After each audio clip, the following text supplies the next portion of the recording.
anniversaire du débarquement de Provence. Vous le savez, il y a une cérémonie internationale à bord du porte-avions Charles de Gaulle cet après-midi, en présence de François Hollande et de 13 autres chefs d'État. Il y aura d'ailleurs une édition spéciale dès 17h sur l'antenne d'ITélé. Notre invité à présent, pour en parler, c'est l'historien Cédric Mas. Cédric, merci d'être notre invité sur ITélé. On a donc vu le début de ces commémorations ce matin dans le sud-est du pays, en présence du chef de l'État. Pourquoi est-ce que c'était si important de commémorer ce débarquement de Provence, qui, il faut le dire, est beaucoup moins connu que le débarquement de Normandie? C'est très important parce que, comme vous l'avez relevé, le débarquement de Provence est un peu dans l'ombre du débarquement de Normandie, et pourtant il a apporté trois éléments essentiels dans le déroulement de la Seconde Guerre mondiale. Le premier, c'est l'affirmation définitive de la puissance et de la supériorité matérielle, numérique et organisationnelle des Alliés. Le second, c'est la suprématie des Américains qui imposent cette opération britannique. Churchill et Montgomery n'en voulaient pas. Et le troisième, et le plus important, c'est la renaissance militaire de la France, puisque la France enfin peut débarquer une armée entière, 7 divisions, l'équivalent de 8 même, sur ces plages. Il y a eu 450 000 soldats mobilisés lors de cet épisode de la Seconde Guerre mondiale. C'est tout simplement l'épisode auquel le plus de Français ont participé. En effet, plus de la moitié des troupes sont françaises, puisqu'on a à peu près 250 000 Français sur les 450 000, comme vous l'avez dit, qui ont été débarqués sur ces plages.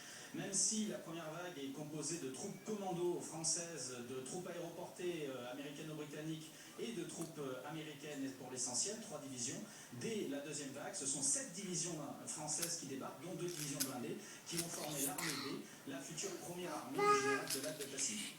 Est-ce que cet épisode a été, on va dire, un révélateur de la puissance de l'armée française? Est-ce qu'elle a permis de se révéler aux yeux du monde entier? Oui, puisque les Alliés, jusqu'à la veille de ce débarquement, avaient des doutes sur la qualité des troupes françaises, qui avaient déjà démontré des qualités en Italie avec le corps expéditionnaire français. Mais là, en quelques jours, l'impétuosité, les soldats français vont se révéler surmotivés pour libérer leur propre sol natal, ou leur sol, le sol de leur pays, et donc ils vont dépasser toutes les planifications. Songez que Toulon a été libéré 20 jours avant les prévisions, et Marseille 1 mois et demi avant ce qui était prévu par les planificateurs. Donc là, on est dans un déroulé furieux, une impétuosité française qui va rassurer les Alliés sur la qualité de l'armée française.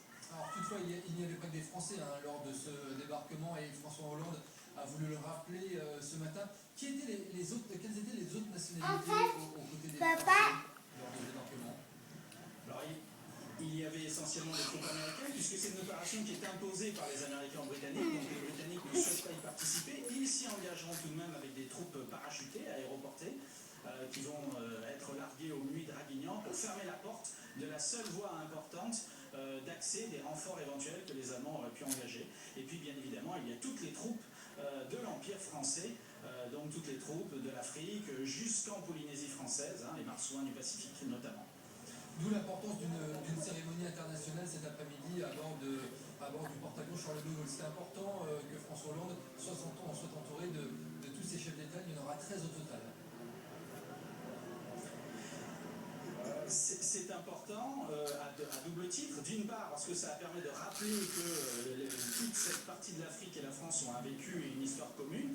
Et d'autre part, parce que c'est un moment important de l'unité, de l'union nationale, puisqu'il ne faut pas oublier l'action des résistants, des troupes de l'intérieur française, qui vont ouvrir la voie à leurs libérateurs débarqués sur ces plages aujourd'hui.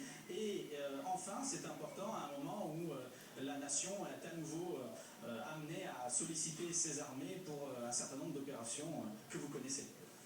Un dernier mot, François Hollande a beaucoup insisté ce matin sur la notion d'unité nationale. Pourquoi est-ce que c'est si important de le rappeler? À l'époque, on la sentait vraiment en France, cette unité nationale, l'unité de la nation derrière ses soldats.